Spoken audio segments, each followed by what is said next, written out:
Welcome to our webinar this afternoon. It's great to have such a good turnout on this webinar, and it's really exciting to be working with the women who've made themselves available to participate and give input in this session. So thank you to all attendees and all panelists who are here this afternoon. My name's Marion Shaer. I'm a director at Conflict Dynamics. Many of you will know me from that capacity, but in 1989, my first job was with the Institute for a Democratic Alternative in South Africa. I was a young woman, and I started working for IDASA. And one of my projects that I was working on at that time was arranging conversations, conferences, gatherings, events between the ANC Women's League in Exile, the local women's organizations aligned to the ANC, and all other women's organizations locally, thinking of what the role of women would be in a future constitution in South Africa. So those were extremely heady times. They were exciting times. And I like to think that that first professional job of mine contributed in a very small way to what resulted at the end of the day in some of the most advanced constitutional and regulatory mechanisms against women's discrimination in the world. And we certainly do have those. They exist in the South African Constitution and in many of the regulatory frameworks we have. Looking at the sort of current situation in South Africa, we also know that the numbers don't always look bad. We have as many women in tertiary education and secondary education, girls in secondary education, as there are boys or men at universities. We also know that, that there's an equal attendance in the formal economy of women and men. There's also a lot of activity just relating to promoting diversity and ensuring that there isn't discrimination. Yet, only 7 of the top 100 companies in South Africa are led by women. Part-time workers and jobs with a very low pay scale are the ones that women usually occupy in the economy, and women still carry the burden of the double shift. They still do a lot of the unpaid work in the home arena.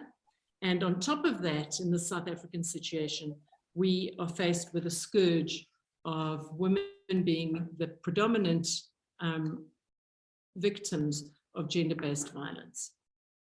So you kind of have to ask yourself, if that's the situation, these kind of extremes of an excellent constitution and framework, and then the reality on the ground, you kind of have to ask yourself in this month of August, you know, do we actually participate? Do we celebrate?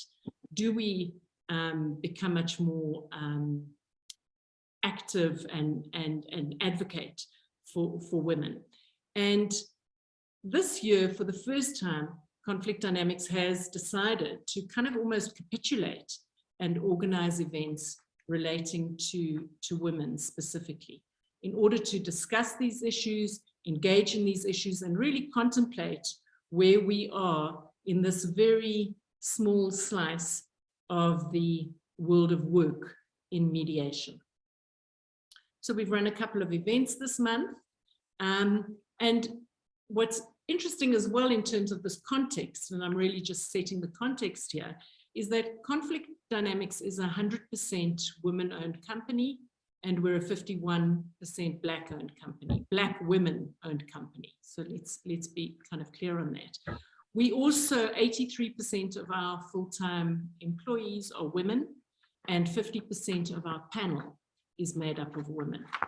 3 out of the top 4 panelists in terms of their usage are women. So we really are operating in quite a rarefied bubble of femaleness, let's call it. And it's in that context that we've pulled together a panel of women to speak about their experiences and to engage with the rest of you about your experiences and challenges and opportunities that being a woman in this area of mediation offers. Great. So the way we're going to do this afternoon is I'm going to introduce the panelists and ask them to speak about their own experience. And what's really exciting about this panel is it is extremely diverse, with very different qualification backgrounds, with very different focuses in mediation, with different age groups and all the aspects really, or many of the aspects relating to diversity. So you'll hear some pretty exciting stories, I think, and we'll then take the conversation further, get you all involved in asking questions, and please, I encourage you to use the chat to raise any comments or queries or questions that you may have, and we'll keep an eye on the chat to ensure that you stay part of the conversation. We'd also like to encourage you to participate by responding to some questions that we have on Menti. We'll be putting up some questions, but we need you to sign up for Menti in order to be able to participate. So Craig, I wonder if you'd like to just share with us how we do that.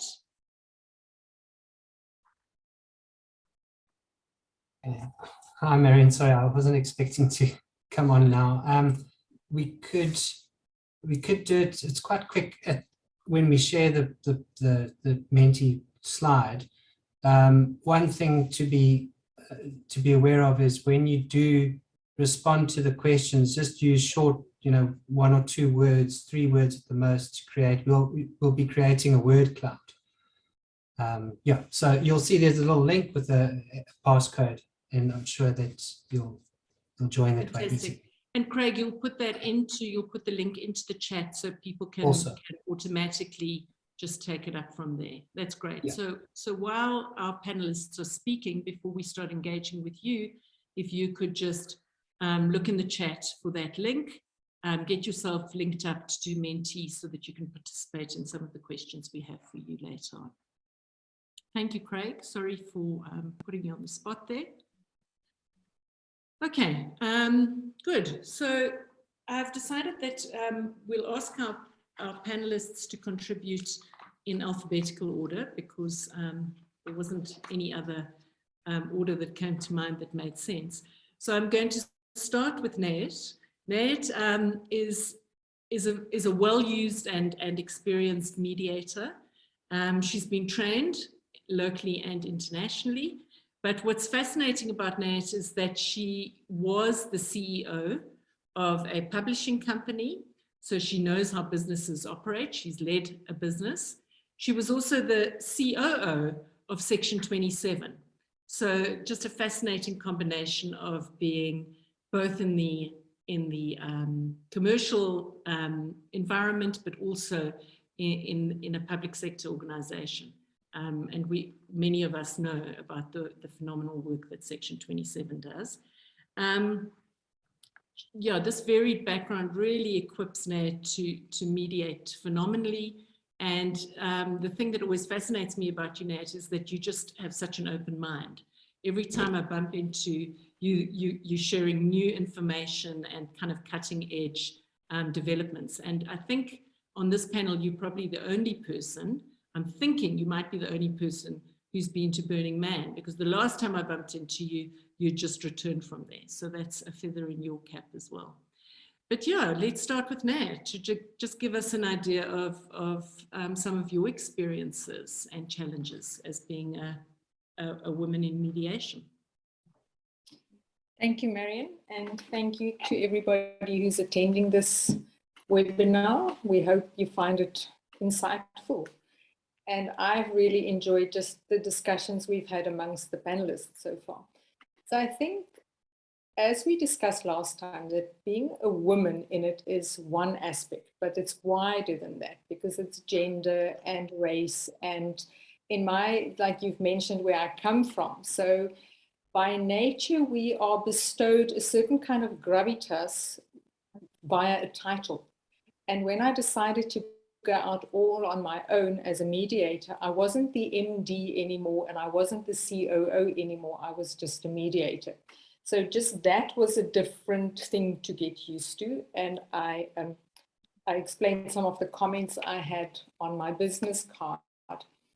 But I think what my biggest experience is on I would say sort of on the more challenging side is I find that men more specifically would ask more personal questions of a female mediator than they would ask of a male mediator or a male lawyer. And that might be a personality thing, but it might also be a patriarchal thing. Okay, so that's the one thing. And my most recent experience of a comment that was very borderline is I did workplace mediation. It was a large mediation. I live in the southern suburbs in Cape Town. At the pre-mediation meeting, the one specific guy said he doesn't want to do it on Zoom. We'll have to meet in person, and can we meet close to Delbrook Cafe, which is in Cork Bay, and please bring your bikini. And then you're like, okay. So it's learning how to respond to things that's a complete curved ball. And for me as a mediator, it is about I need to work within the framework, not alienate people that I want to get to my side. But I also have very clear boundaries and I am professional at all times. So how does that translate into your answer that you give, as well as when you meet that person? So that's the one thing. I think in a positive side of being a mediator and a woman is I've been asked, it was about 3 years ago, to mediate a matter at an old age home. And I think that being a female, me specifically, I'm comfortable with a wide range of emotions. And they specifically wanted a woman who'd be able to engage with much older people, as well as somebody who'd be comfortable with whatever comes out. And it was a fascinating mediation for me, I have to say. Then part of my history, my colorful history, is that I taught in the deep rural area in Gazankulu from 90 to 94, which gives me a very different take on the country and what we face. And I think I've got an empathetic look at it. But what fascinates me about that is that I've been asked to also mediate race disputes, and not between black and white, but within other cultures. And I'm convinced that if it wasn't for that, that I wouldn't have been asked. So for me, it's been a mixed bag of different experiences in different contexts. I think that it has a lot to do with how you handle yourself. So I think the fact that I understand business and I understand finance gives me a certain kind of gravitas there. I think that you can't make an assumption that these people are going to treat you like this, or you're going to need to jump through this hoop or that. I've been treated quite badly by male executive, and I've been treated like gold at a factory. So I think it is very much context-based and personality-based, not so much that I would say it's just about gender. There was one thing I wanted to add. Marion, you'll keep in time. You'll tell me when my 4 minutes are done. Huh? Okay.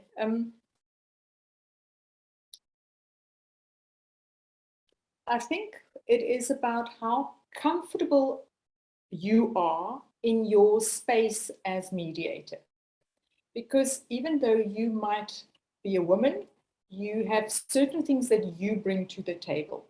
And I find that especially in my pre-mediation meetings, the meetings that I have on one-on-one is a very good place to establish a certain kind of credibility, ask the questions, establish trust, but also be very clear on what is my expertise, what do I bring to the table, and how I expect participants to come to the process.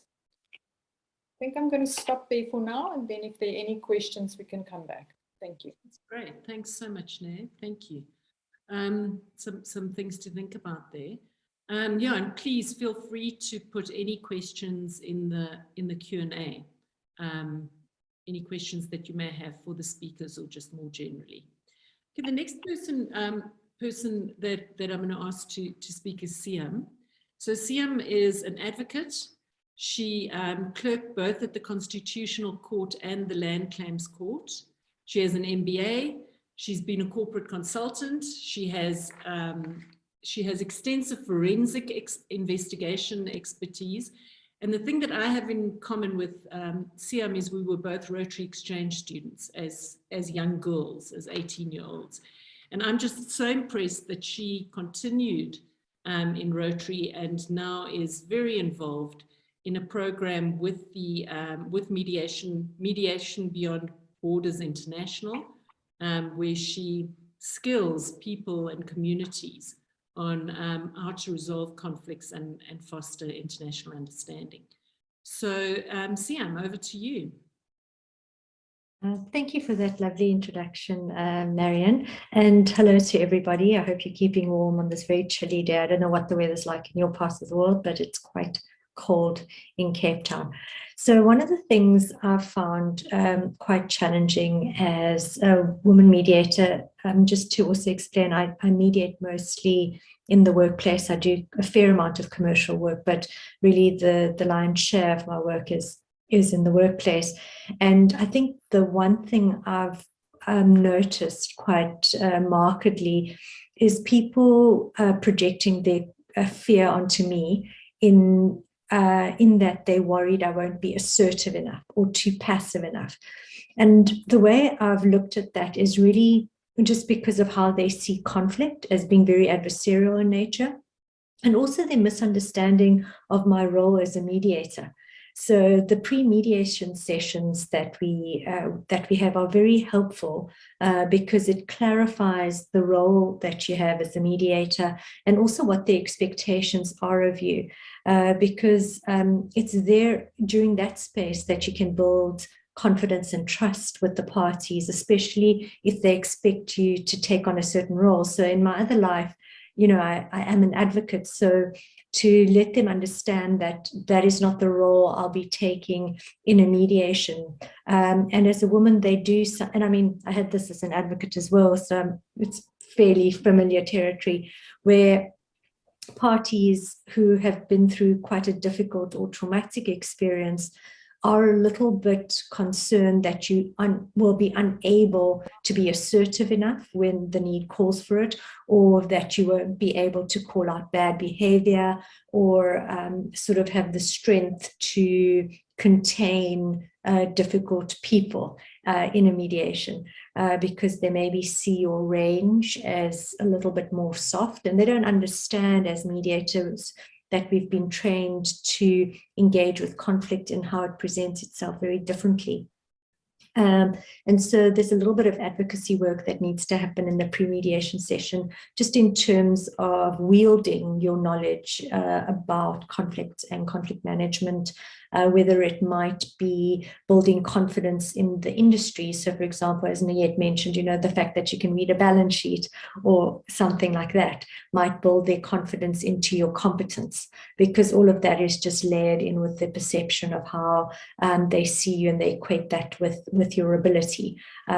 So I think that's one of the first sort of hurdles that I often feel I need to overcome when I engage with a party, especially if they're very concerned about the other side being very hostile, or a bullshit personality, for example. How are you going to deal with this person when they deal with this, or they speak to me in this way, or they're very rude? One of the areas I deal with in the workplace is sort of social justice issues, so matters pertaining to racism, bullying, sexual harassment, or mental health conditions. And, you know, those are areas where people feel very exposed or very vulnerable, and they are quite scared bringing it forward. So they often wonder, well, are you going to be able to manage it? Because they see you as a woman and maybe not strong enough to be assertive when it's necessary. So I think that would probably, if I have to look at one area, that's probably the number one challenge, is just their confidence in you to be assertive or have the strength to manage more difficult people in the workplace. I think, you know, that would probably be the number one area. And then looking at an opportunity, being a woman, I think sometimes when you are dealing with these more vulnerable issues like bullying or mental health or racism, etc., sexual harassment, people do feel more comfortable somehow because you're a woman discussing it. And men especially if they've been the victim of bullying or harassment, they feel much more comfortable disclosing that to you or having that conversation or being that vulnerable with you because you are a woman, and they feel they won't be judged on any masculine standards, I suspect. But I'm no psychoanalyst, so I can't be sure in terms of my presumption there. But that's the opportunity, I would say. And I think that's my time up, Marion. Great. Thanks, Siam. Thanks. Again, some interesting things to reflect on there. If I can turn to Nomonde. So Nomonde is one of the Conflict Dynamics board members. She's a non-executive board member for us. So she's one of the owners of the company that I spoke about earlier. Nomonde also has years of experience in the public sector, which always brings a very, very interesting perspective when one speaks to her about mediating specifically.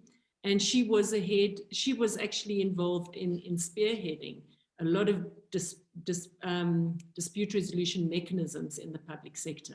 So again, just a lot of experience there.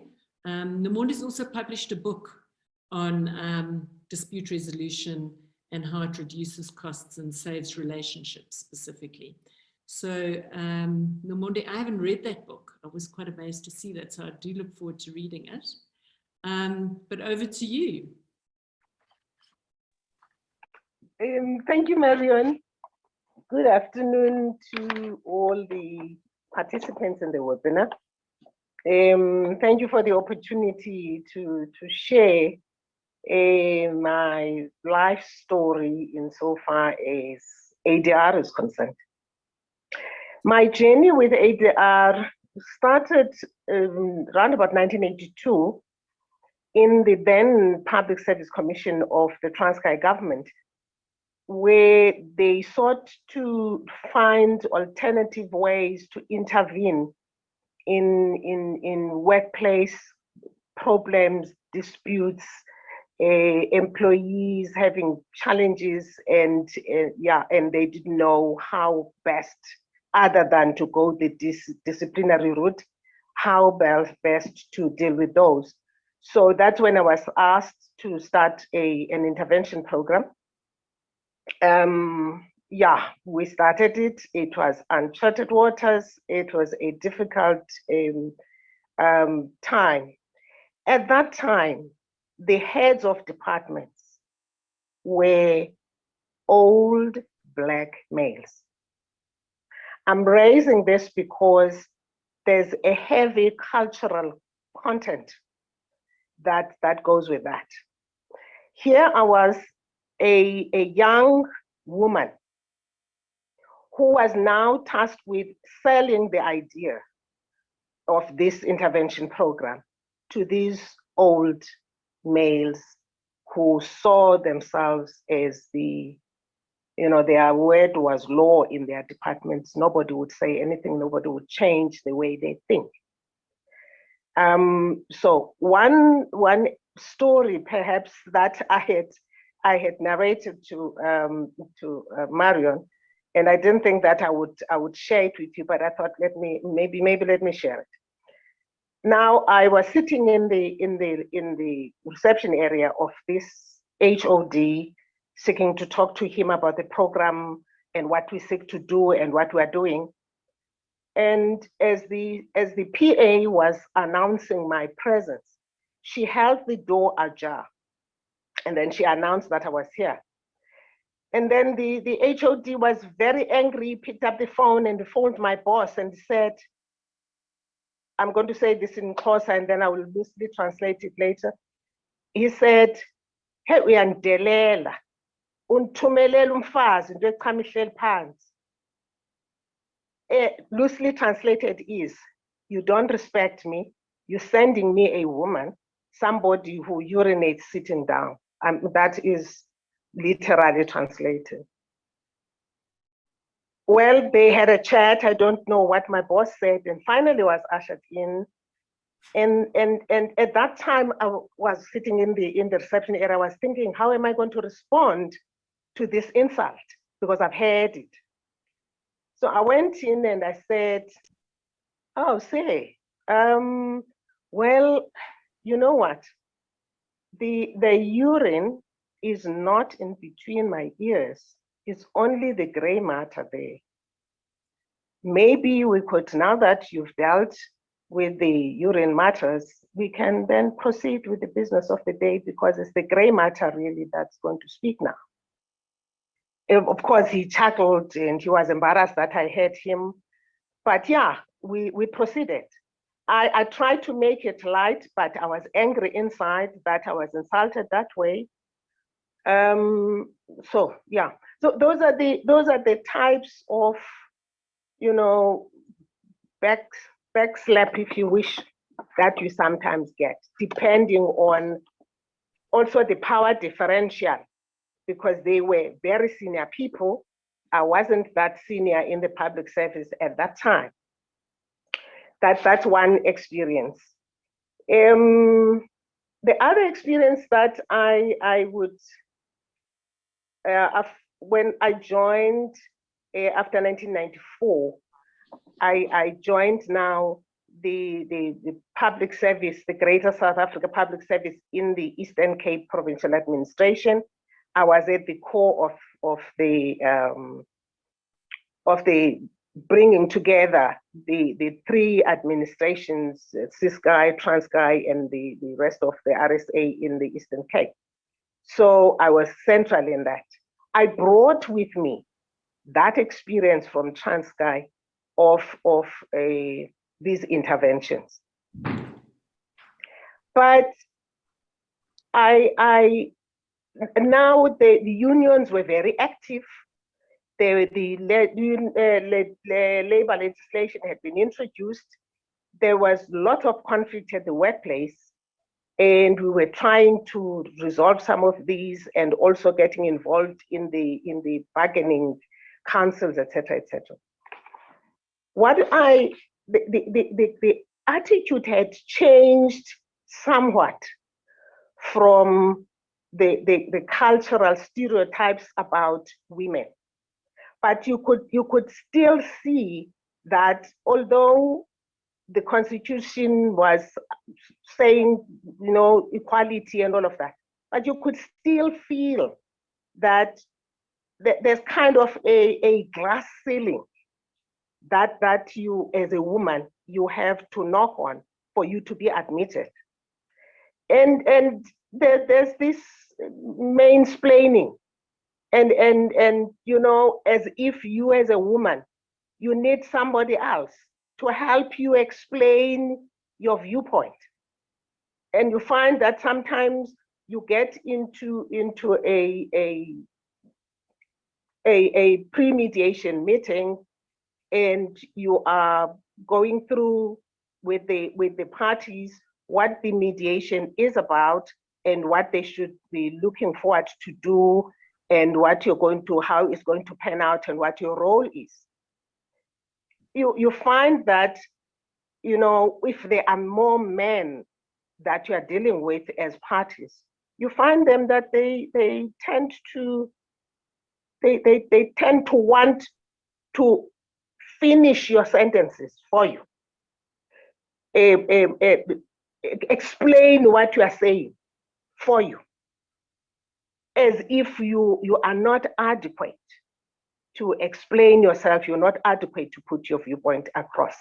So I experienced a lot of that. And then I went to Parliament after I'd left the Eastern Cape. Yeah, well, in Parliament, I'm sure you can guess the power games that are played there. And there's lots of gaslighting, a lot of conflict between members of Parliament and staff, between peers, etc., etc. And they all, because it's a political environment, they are all twisting around this political thing that everybody throws around politics. Everybody throws around politics. So it was a difficult environment to conduct ADR processes. More so because if for instance, one of your parties was an MP, there was a lot of gaslighting there, where the other party, if it's a member of staff, then he's overly sensitive. That person is, well, she's mad, you know, that type of thing. And now you have to navigate that environment where you are also seen as the mediator who's coming in to try and help the parties resolve the issue. You are also looked at in those kind of, with those glasses, that you are a woman, you don't know much. 2, you are junior, and 3, you know, I'm this person, I'm this important person. So those are the types of experiences that I've had. But now talking about perhaps opportunity. As a woman, if I run out of time. Yes, but oops. Do the opportunity. Okay, I'll talk about opportunities. Okay. I thought that with the opportunity, being a woman comes with advantages and disadvantages, or opportunities and challenges. An opportunity for me is if it's a dispute that, like I think Sham said, like women are disputants. Most of the time, they would prefer a woman as a mediator. I had, for instance, last year, I had a matter between colleagues, an Indian lady and a colored lady who wanted a Black woman mediator specifically. And I didn't ask why, but I just assumed that they probably are comfortable with a Black person because it's not one of their own, and a woman who would probably understand the issues better in the manner that perhaps they thought. The area where I find it's for me challenging is in the commercial disputes or contractual disputes, because mainly there it's men who are disputants, and they look at you and think, no, you're not assertive enough. No, I don't trust that you will be able to resolve this, because that's also how other people think of mediation, that you're coming here to resolve their issue, not to facilitate that they resolve their issue. Maybe let me end then we'll talk about other things later. Great, thanks, Nomonde. Thank you very much. Okay, next up is Kim. Kim comes to us at Conflict Dynamics from New York, through Harvard, through the State Bar in California, and eventually ended up here in South Africa, lucky for us. Kim runs an organization called Renaissance Strategy Solutions, and I'm very happy to say that she assists us at Conflict Dynamics with our strategy. So if you see any improvements, you've probably got her to thank for that. Kim, over to you. Thank you so much, and greetings to all the participants. First, I'd just like to underscore quickly a comment that Nate made and a comment that Namonde made. Nate's comment about being asked about a bikini. It's very similar to, I think, what happened during the Judicial Service Commission interviews of Justice Mandisa Maya, who was up for the position of Deputy Chief Justice. And she was asked over and over about whether the country is ready for women, as opposed to being asked about her legal and professional background. So there's another example at the highest levels of the country. The men were not asked questions about what they felt about gender equality, women, etc. Or again, that personal versus the professional that Nate mentioned. And Namonde's point, it was 40 years ago, 1982, that she had that experience about being disrespected and insulted. And I would like to argue that in 2022, throughout not only the public sector, but the private sector in South Africa, you have this clash between younger Black women and older Black men. And it's hidden in plain sight that those relationships at a professional level are not being respected by older men because they, outside of the professional space, they have so much respect and deference. It's an issue we really have to deal with as a society because we see that we're not getting things done properly in the private or the public sectors. My own experience as a mediator is, I don't know that, certainly when I've done mediations, I have not felt any particular challenges or sense of discrimination. But what I do wonder is how many mediations have not come my way because they simply looked at my profile and saw a Black woman and said, I don't think so. So yeah, so let me just, and I guess one thing I would just say is, I do think what women bring to the table with mediation is that in some ways women diffuse tension and stress. I don't want to overstate it, I don't want to overgeneralize, but I do think, so for example, even in some police settings, there's some research that says that, women police officers, not all, but many, go for that weapon not so quickly, try to diffuse the tension, as opposed to more male energy in the same space often raises tensions. So I'll leave it there. Thanks. Thanks so much, Kim. And Radhika, you're the last up really to speak about your experience and challenges and opportunities. Radhika applied to be on our panel quite recently. I think it was last year, Radhika, that you applied to be on the panel. And I have to admit my own bias. When I interviewed you, I thought, oh, isn't she too young? And after engaging with Radhika and really kind of chatting to her, and in some instances, having debrief sessions and briefing sessions with her on mediations that she's done, it's made me realize how deep those biases often are in us and how we have to kind of really challenge ourselves to see them. Radhika is highly qualified. She studied at Rhodes University. She has an LLB from King's College. She's currently doing an MBA in Edinburgh Business School and is speaking to us from Portugal, where she works and is head of legal and efficacious dispute resolution and strategy, which is an interesting title to have. But yeah, welcome Radhika to give us your input. Thank you, Marion. And thank you for admitting that, because you led me so nicely to the talking point that is really the basis of what I would like to share with everyone. And I would like to give everyone a warm hello from Portugal, because it's bright and sunny. So I hope I can share some of that warmth and sun with everyone. I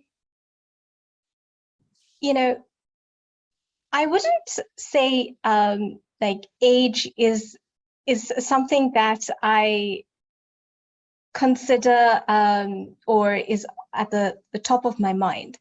However, I do see it in interactions in mediations where people are hesitant to engage, not because they are distrustful, but because they question capability, whether I am capable to understand the situation, their issues, or and given that I'm a young female, whether being a female, I'll be assertive enough to step in when things get heated, or to be able to effectively facilitate a resolution. And it's quite interesting that these biases are not actively spoken about, but it is in the body language or it's in the way that parties interact and engage with you. And I find that, compared to, male peers, that this issue of competence is not at the forefront as compared to when it's with females. With females, it is almost an undercurrent where you have to prove your competence. It is not merely enough to say, I have the qualified degree and I am experienced in this, let's talk. It's gone into where you have to prove that you are able to apply what you have learned in this environment. And this is where I find that the pre-mediation process is the most helpful, because there you start building rapport and you start building these, the first impressions with the others, where you start forming the foundation of the mediation. What are your expectations, as well as what the process is? Because I find that people assume the character of the mediator is what mediation is about. So if the mediator is not effective, they think mediation as a process is not effective. So it's almost as if where justice needs to be seen, the competence of the mediator is also meant to be seen or experienced. And this is where I find that having a business and a law background is helpful, because I'm able to understand the processes and the governance requirements in a circumstance, as well as understand the industry that particular parties or individuals are working in. And that provides a well-needed structure so that we can reality check expectations, so that the conversation is guided, but where you are able to articulate what the problem is so that a solution can be found.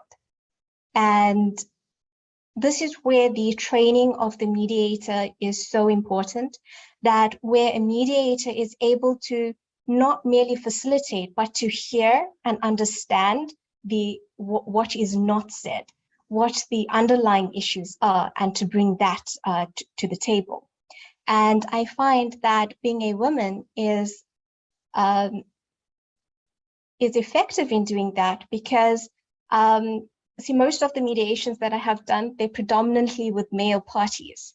And I find that being a female mediator in these situations not only calms the environment, but it makes them feel a bit more comfortable sharing their concerns, as well as sharing their worries, and able to articulate and understand the other's position, and to effectively work together to come to a solution.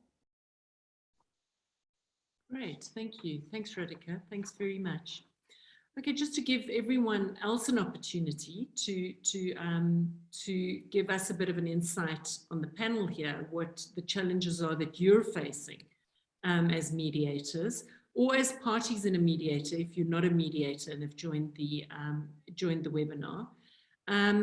Craig is going to put the link into the chat now, the Menti link. So there it is at the top of that slide, menti.com. So if you could just go to menti.com on your smartphone, if you have one, or on your laptop, I guess, and then enter the code that is also there, 84334 4803. Maybe I need to use my glasses for this. Yeah, so they're the menti.com, and then just the code for this meeting specifically. And once you're there, if you could just answer the question, as a women mediator, what is your greatest challenge in the work you do? If you're a man joining the session, and I know there are a couple of you, if you could just put yourself in the shoes of the women. I mean, it might be interesting to see some of those responses too. Okay.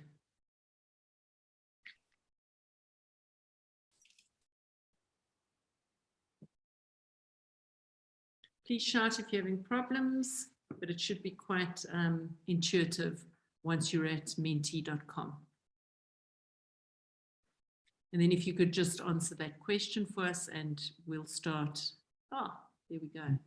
Okay, so challenges, being taken seriously, your gender, convincing the parties, color, age, religion, mansplaining. Okay, lots of variety there, being undermined. Dealing with the tough issues. You're less capable, I think probably assuming that you're less capable.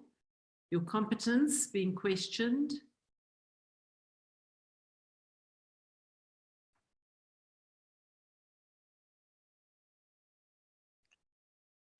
Okay.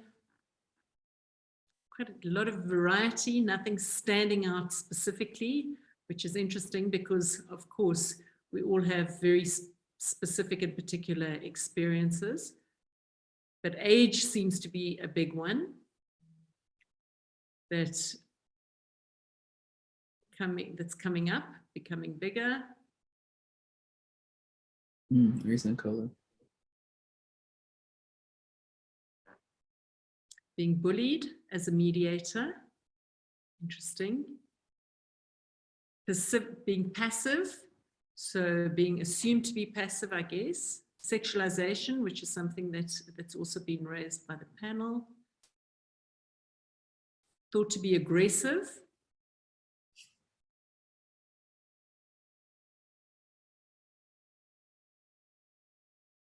Great. Good. I mean, what this really does bring home to me is that we're all dealing with a number of challenges as women.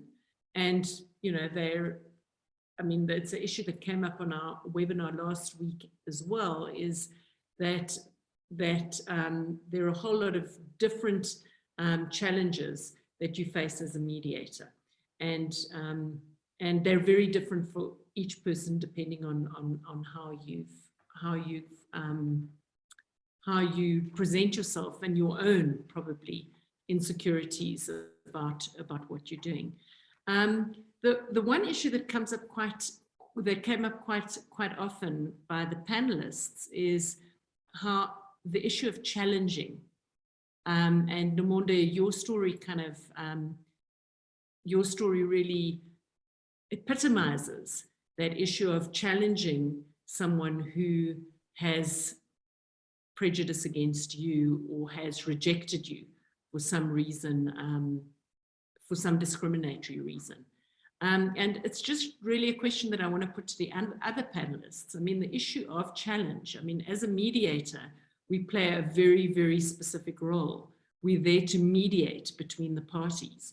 We're there to build a consensus, an agreement between the parties. And how often do you feel it's necessary to assert yourself and your conflict that you're experiencing into the mediation process? I mean, I understand in Nomonde, in your example, you weren't mediating, you were introducing a service to a manager, but just to turn that question a bit to the mediators on the panel, would you in any instance address or challenge parties who were treating you in a certain way? Nate? I have done that. So I think there are two things. The one is that you don't do it publicly, but you do it in an individual meeting. And I think what is very important there is the timing. So if it is very offensive, then deal with it earlier rather than later. If it is something that you can slide, and then you can deal with it later in the process. But if it is something that's going to impact you as a mediator to such an extent that you cannot come to the table without having to constantly check your own levels of emotional flooding, or that you're brimming with anger, then I think deal with it. I remember once actually stopping a mediation. As the mediator, I stopped a mediation because I just felt that both parties weren't there with the right attitude and willingness to actually reconcile the matter. And we went through 3 sessions, and then I'm like, actually, I'm stopping this. And it wasn't that I felt, by one party, I definitely felt undermined. And it is something that I would probably do what is called an accusation audit on very early. So I do think that it's within our rights to also say, this doesn't work for me. That's my boundary. Okay, great. Thanks, Nate. Nomonde, on the same topic, I'm assuming? Yes. Definitely, as Nate is saying, I would definitely address it if one, it's too offensive, or I feel deeply offended and I can't let it slide, or it's impacting on the process, on the mediation process, impacting in the sense that it's not going forward, or it's disruptive, then I would address it. And but the way I would address it, I would call for a side meeting with the parties and address the particular issue, not necessarily, or not only with the party that has offended me, but with both parties, to explain to them that for us to proceed, this is the expectation.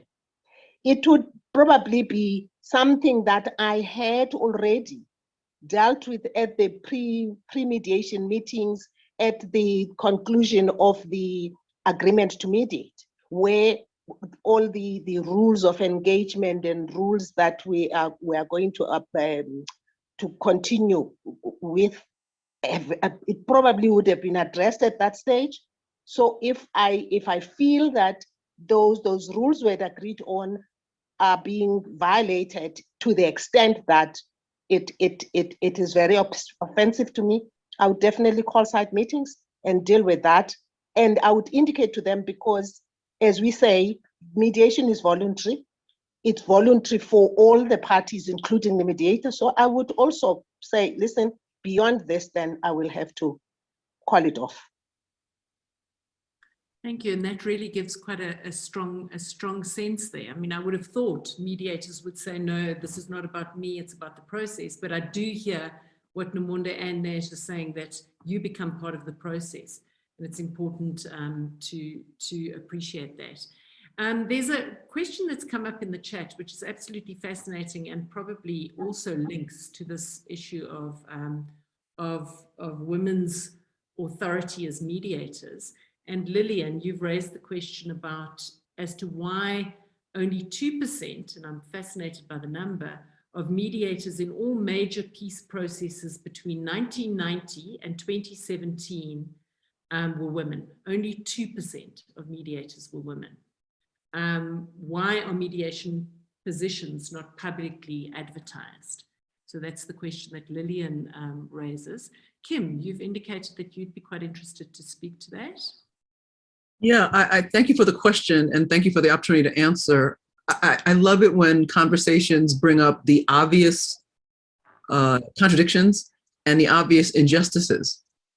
I mean, right, I think it's an inside game, right? So people who have mediated these processes then bring their friends along who happen to look just like them. And we know that women can build peace in informal settings and in formal settings. Why aren't we used more? I think to kind of broaden this question, Lillian raised a mirror on our own issue with mediation as a practice in South Africa. We have a country and a world that obviously needs people to resolve disputes. Yet, believe it or not, probably everyone on this call has other work because people don't want to pay for mediation. Even though it's effective, it's time consuming, it's less time consuming, it's effective, and it's less costly than litigation. Going back to another point, I mean, it's funny, I'm thinking about men that I do know in South Africa who seem to be in very good positions with respect to mediation, and I've kind of tried to get on their teams and have been unsuccessful. So it's time for me to go back to them and say, hey, what's going on? But the work of mediation should be valued, it should be paid for. And I guess all of us on this call should really think about, well, are we also bringing in other women? And are we ensuring that they are getting paid? Because the thing is this, I mean, to say, people should do have voluntary experiences and all that. Well, people can't afford that. They're busy trying to put bread on the table.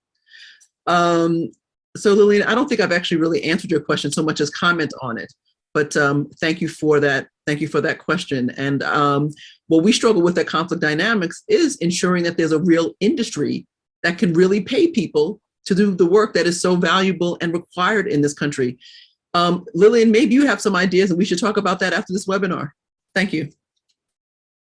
Thanks, Kim. I mean, it has really been interesting to see in this sector. I mean, when I was trained as a mediator by Conflict Dynamics, there were, a few women in the training, and we've seen that change dramatically over the last, let's say, 10 years. Now it's not unusual at all to be training a group of 12 or 18 prospective mediators, and only 2 or 3 of them are men, whereas that was the case was turned over in the past. So certainly that women specifically are much more interested in being trained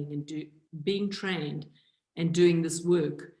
But the question is whether, certainly in those high-profile mediations, why women are not being approached to mediate. Our experience at Conflict Dynamics is that women do get requested very often, and actually more often than men get requested, which is very interesting.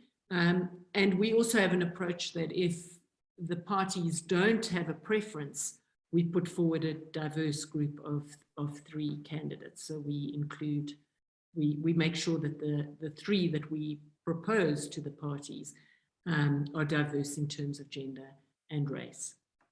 So that's just one way of trying, I guess, to influence and impact on who's getting used. Great. So the other issue that I just wanted to raise that has come out is the issue about, and it connects a bit to a number of you raised the pre-meetings, and how in the pre-meetings you need to often set boundaries and establish what we in training call mediator authority.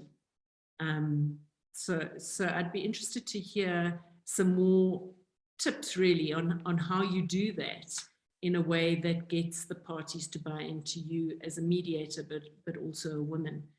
Siam, you raised this issue, so I wonder if you'd be happy to just respond a little more to that. Sure. I think the way I do it is simply to engage with it head on and try and help them uncover what they're fearful of, whether it's my competency or understanding of the matter. Sometimes they think their matter is very complicated. It often isn't. But, they might have a bit of a concern around a technical understanding of an issue or whether I can grasp the technical understanding of the issue. So we can just talk through that. And I think simply having a conversation around that is helpful. And then around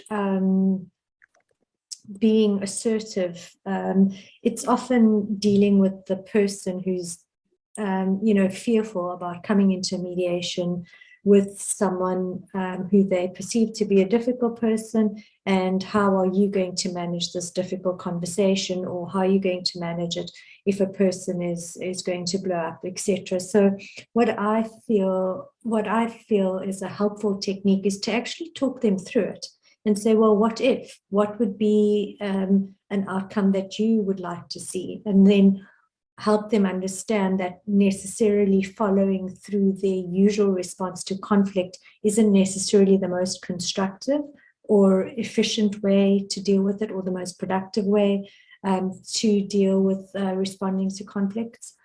So firstly, getting them to see conflict a little bit differently, indicating to them what for you would be acceptable or non-acceptable behavior, because often, that might be a bit of a concern. Well, what I'm just reflecting back on a mediation. Well, what will you do if he starts shouting at you, or if he starts banging the table? That sort of behavioral displays, and indicating to them that, that forms part of the boundary setting, the housekeeping in the pre-mediation sessions, repeated in the main sessions, and what is acceptable, unacceptable behavior, how you manage to deal with the difficulty of people expressing anger or displays of frustration, and how one goes about that. So generally, talking them through it, sometimes they'll hint at something, like, well, I'm sure you probably don't know how to manage this, or would this make you uncomfortable? And say, let's talk about that. It seems you're a little bit uncomfortable as to whether I'd be able to engage with an angry gentleman across the table. Or when I was younger, so I empathize very strongly with Radhika. A couple of decades ago, people would, be concerned about my youth and wonder whether there's enough experience there to be able to manage a situation, and asking them what their expected outcomes are, how they see my role, and then I'll explain to them how I see their role is in terms of participating in the process. So generally, I feel just breaking it down piece by piece. A lot of the time they'll give you a hint, because people are very uncomfortable with conflict, and they won't actually tell you, I am not comfortable about this, or they don't have the words to explicitly say, look, you're not going to be strong enough, or I don't think you quite get this.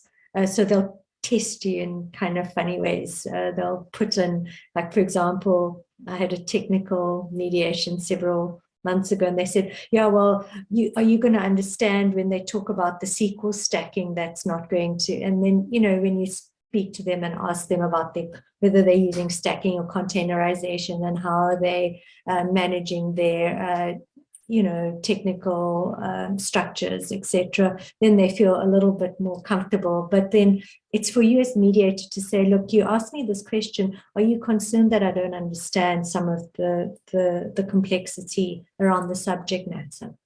And then they feel a little bit more comfortable. So I think almost as a mediator, it's for you as your job to make it easy for them to express their areas of concern. And I generally just ask them straight out, not, being very assertive, but just say, look, I think you look concerned that I might not grasp the technical aspects of that. And then also let them know that that's probably not what the issue is.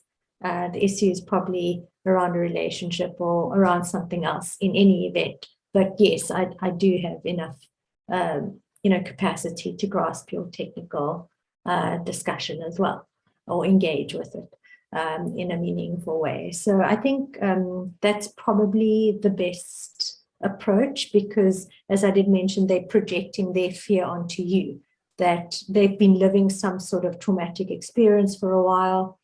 and they're hoping it will be resolved through this process. And they see you and maybe a little bit disappointed. So you've got to encourage them to let them know that you're able to hold them through the process, but they need to do some work as well.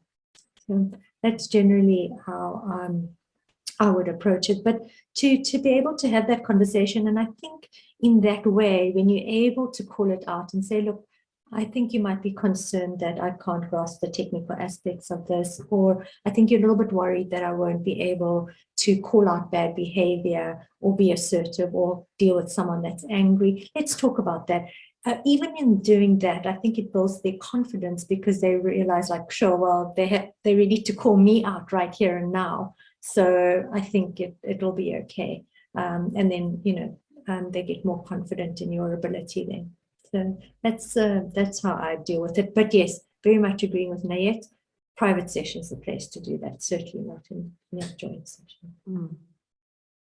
So maybe it's kind of establishing the principles up front. And I mean, I often, when I coach young, specifically women mediators, I go back to that body language thing. You actually have to look like you are in control, and you have to act like you are in control. Otherwise, no one's going to believe you are. And I've often seen trainees just change their whole persona with that idea of filling the seat of the mediator and believing they can, no matter what their age or their gender or their race or their other preferences. And it also helps you to center you if you do that. Like, okay, I'm in my mediator role. My partner calls it my mediator voice. Yeah. Great. Thank you very much, Siam. We're getting along in time. I mean, this time's just flying by, and I'm delighted that Ingrid's been able to join us. She wasn't able to join us earlier, so welcome, Ingrid. And I'll put you in the front of the next round, if that's okay. But just to introduce you, Ingrid is an attorney, an arbitrator, a mediator, a commissioner, an acting judge, a trainer. A lot of the awards you've probably read, or articles you've read, or judgments you've read have been written by Ingrid. She's had a big influence on this area. She's been involved in it for a long time. And I think part of the reason she's probably late today is because she's celebrating a big, big birthday today as well. So happy birthday, Ingrid. But also, Ingrid's the only trainer I know that at the beginning of a training course makes every single participant hand in their cell phones in a bag, which she closes up for the duration of the training. She has that level of confidence and that level of chutzpah to really own her space. So welcome with us, Ingrid. The next area we're going to kind of just look at and ask all the panelists to comment on is opportunities. What opportunities are there? But what opportunities are there for you individually, but also what opportunities are there to improve women's equity in the field that we work in? So that's what I've asked them to think about and give us feedback on in this last and final kind of round of inputs. So yeah, I guess about 3 or 4 minutes each, please, colleagues. And I'm going to start with Ingrid because she hasn't had an opportunity yet, just to speak to us about those opportunities and approaches to improving the situation for, dare I say it, our sisters. Right. Hello, everybody. And really my sincere apologies. It's freezing cold here in Howick. I mean, it's absolutely freezing. So I set my alarm and got into my bed with my hot blanket on. And I'm afraid I fell asleep and the alarm didn't go off. I'm so embarrassed and so sorry. But I think it kind of comes with the territory when you turn 74. And I do apologize. And I'm so sorry that I've missed so much. I think in my experience, and just remember that I got into this business, 40 years ago, when things were very, very different. But I found, just before I go on to the opportunities and so on, I just want to talk a bit about something is it Cian said in the earlier round. I found that what really gained trust with me, with participants and myself, was not being afraid to ask questions, to say, but hang on, stop now. I don't know what that means. Please tell me what you're talking about, because I don't know. And I think that's important. And, and don't listen and then say, oh, okay, I see. But really make sure that and I think that builds trust, because they know that you will ask if you don't. As far as the opportunities are concerned, I think you've just got to attach yourself to some busy mediators and make time to go and sit with them and observe with them, co-mediate with them. My first very big mediation was I was in the public sector. No, sorry, I lie. It was with Checkers in the very early 90s. And I twinned with a male, a very experienced male mediator.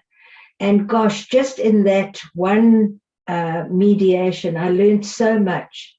And I think if we can make sure that the more experienced mediators, the ones who are getting work, make sure that perhaps on every single mediation, we see if we can't find a young woman to come with us and share the experience. I think that would be a good way to do it. So thank you for that. And again, I'm so sorry. Not at all. I think it's your prerogative, Ingrid. We're just happy to have you here. Thank you. Good. So that's Ingrid. Now I have to. So Radhika, you first up because you were last up last time. So yes, from you, please. I think my experience is a bit different being in Europe, where in Europe, your gender, your age is not seen as a deterrent in any sector. It's really your skill set and your experience, and whether you are able to mediate in a particular industry. So it's really about effectively marketing yourself here, where you market your background, your skill set, and you clearly articulate the industries you're comfortable with. So for me, for example, I'm comfortable in the legal and the commercial sector. So I'm upfront about that. And while I have mediated family matters, it's generally in the sphere where it's an ongoing court matter, where there are actions instituted in either 1 or 3 jurisdictions. So that's when I will get involved, just simply because you're dealing with different languages, and you're dealing in particular with bureaucratic systems where there are clear and cut processes that must be followed. So while you are upfront about where you're comfortable at, having those conversations builds up not only trust, it builds up acceptance in parties, because they know where they stand with you, and they know that you're comfortable to articulate your boundaries, and it encourages them to do the same. So in turn, you find that there's a fostering of honest communication, and that comes about when you're comfortable and confident in yourself and what you can do. So you find that it's okay to say, I'm comfortable in dealing with these industries, and you effectively market that. And there are opportunities that are out there, particularly if you do it in, like here, using online forms. So using, technology and using it well is a great friend. Great, thanks, Radhika. Another thing that you raise is the languages. So just for the group here, how many languages do you speak? Not a lot, just a few. So I can speak Chinese, German, French, and English, and and a bit of Italian, so to understand documents. Great, fantastic. Thank you. Thanks, Radhika. Kim, if you could give us your opportunities and inputs on how we can change things. No, I'd really like to underscore what Ingrid said about all of us committing to bringing others with us so that they can learn and grow.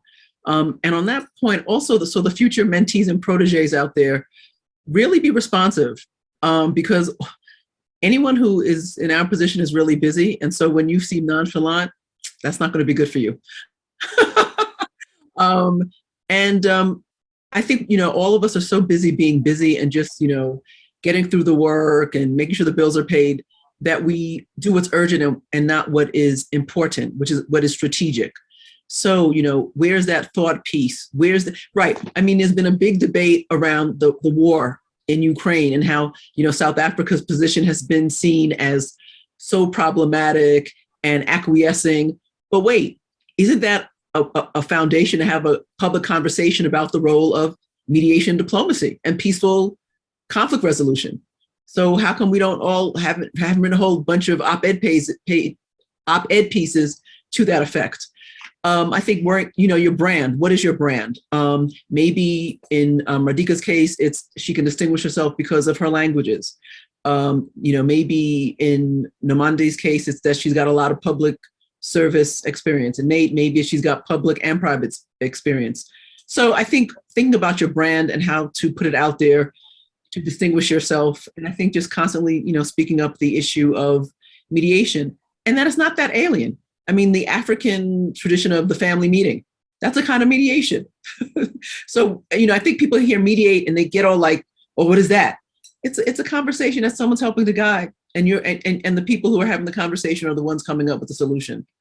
So those are some of my ideas around, increasing the opportunities.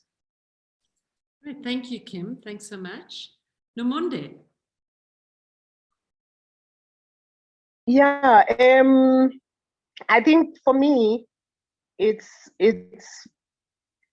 deciding which area you want to which area of mediation you want to focus on, and that which resonates with your being. If I'm putting it correctly, for example, I'm personally more inclined to go with a mediation in disputes where relationships, strong relationships, are the foundation. Give an example of workplace mediation, family mediation, neighborhood disputes and community disputes. Therefore I focus my one network opportunities. I focus on those areas. I look at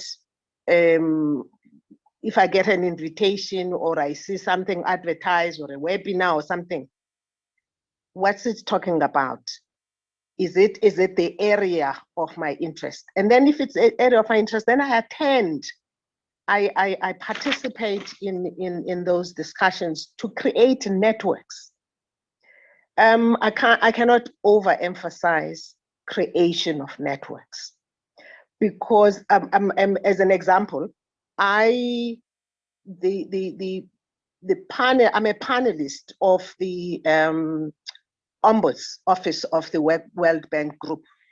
I got into that through networking. I had no idea who Gina Barbieri was, but through networking, I got to be introduced to her. And then when she needed people to help mediate in Marikana, she was looking for a Black woman she thought, who, and then because we're at network. So for me, networking is important. Secondly, advertising yourself through social networks like your LinkedIn, like your Facebook and your WhatsApp groups. There's so many WhatsApp groups that we participate in. I sometimes put an article there that talks about mediation, or post an idea about mediation, depending, of course, on what is being discussed in that group at that time. And then I would put an idea that refers to mediation. And suddenly I would find somebody inboxing me aside to say, what is that you are talking about? And then we start talking and somehow get jobs there. Through LinkedIn, I got a job. Oh, okay. Sorry, I was going to say just somebody saw me through LinkedIn and saw me and then appointed me. Yeah. Great, excellent. So all that marketing that has been raised about self-marketing, really, marketing yourself and building your brand. Thank you, Nomonde. We just still have 2 people to get through, so I just wanted to give them an opportunity too. Siam. I think there's two things I'd like to focus on.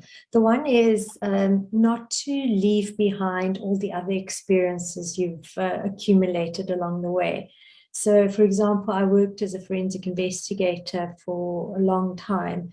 And just because I was working more in the mediation space, just not forgetting that, because that's actually how I got most of my work in workplace mediation, was people who'd worked with me during an investigation would say, oh, you won't believe the collateral damage that has been left in this organization. Could we, propose you as a facilitator or to mediate the outcome of a disciplinary hearing, etc. So don't sort of leave behind a lot of your other valuable experience. And as Nomonde says, it keeps a network alive for you. So we have our mediators network, but they also keep you tethered to various industries that do feed work into you. And also, the last one is the mediation can go the other way. I know, Kim, you mentioned, certain people who seem to be catching a lot of the mediations. I would say, there's nothing stopping you reaching out to them and say, hey, could I ride shotgun and observe a mediation or 2 if you find yourself not being very busy, and say, do you have anything going on right now? Could I sit in on a mediation that you are doing? That happened to me earlier this year when I was in the UK, a colleague and a friend in the UK, and I decided to meet up, and I said, hey, I wouldn't mind sitting in on a mediation. And we took it forward, and it was a valuable day, because the one thing we forget about with mediation, the benefit and the beauty of it is around the confidentiality, but it's also quite lonely and isolated. And it's always lovely to be able to see someone else doing it. And he was quite great, because in side sessions, we'd have a side session and say, how would you deal with this? Or how would you do it? And there were a few things I would have done quite differently. So I marveled at the progress he made, because he was using techniques that I wouldn't have used. So just that opportunity to learn and just develop, it was fantastic. So I would say, we should also be open to reaching out, and then, of course, play it forward and give others the same opportunity. And I know particularly in the Western Cape, the Wynberg Magistrates Court does offer that. So yes, it is pro bono. Yes, I know, times are tough and people want to get bread on the table, but the more people get to know you, often the setup there is a co-mediated setup. So people get to see you displaying your skills, as Radhika was saying, and in that they sort of become more confident. And through that pro bono network, I've received many calls where people said, hey, are you available? I'd like to propose you on a list, etc. So it is a way of advertising, maybe in a more discreet way, And so you might not get the reward just at that moment, as Kim mentioned, but you do see it in the long run. So to just open yourself up to those pro bono experiences, and then of course your skills just get strengthened. So those would be my 2 pieces of advice. Great, thank you so much, Siam. And full circle, back to Nate. I think most of the things have been said. I want to add 2 things. And the one is that the world has opened up. And don't limit yourself to South Africa. I have partners in Amsterdam, so I'm part of a mediation outfit in Amsterdam, which opens me up to global mediations, and we are quite busy, which is fantastic. And then the other thing in networks, you also have your personal networks, and hopefully in your personal networks, there already some kind of trust. I've received a commercial mediation from my ceramics group. So don't underestimate just your incidental personal networks as well. Thank you, Marion. Great, thank you very much. Okay, just to kind of, just to wrap it up, we're on 5 o'clock on a Friday afternoon. So it's amazing that you're all here, and I don't want to keep you beyond the time. I mean, what's really struck me from this whole process of meeting the panelists before preparing, thinking about this, is this whole idea that Women's Month only is once a year. So really what I think I would like to commit to, and I think maybe quite useful, is to have these sessions more regularly. So to have them on a monthly or 6-weekly basis, and kind of have tea at 10 or drinks at 5 or whatever. But certainly, you know, us at Conflict Dynamics, I'm sure, can facilitate that in person, and also maybe a couple online too, and encourage everyone else to do the same. Because I think there are very particular challenges being a woman. I mean, many of these challenges we raised today, you know, branding, access, all of those issues, you know, are issues that new male mediators may face, but I think they're very particular issues that we face. And it's sometimes really useful to have an opportunity to unpack those, debrief them, really get some advice on how to handle them in future. So I'll take that on going forward. And then also just to say that it's often tough, it's often difficult, it's really not easy to establish yourself and to retain that authority that we spoke about, but it definitely is exciting. It definitely is extremely amusing when you listen to the stories down the line, and it's a real rush to be there and mediating. So I really just encourage you all to stay with it, and yeah, to support each other in this journey of being mediators. So thank you for joining us, and we look forward to the next tea at 10 or drinks at 5, or however we can keep gathering.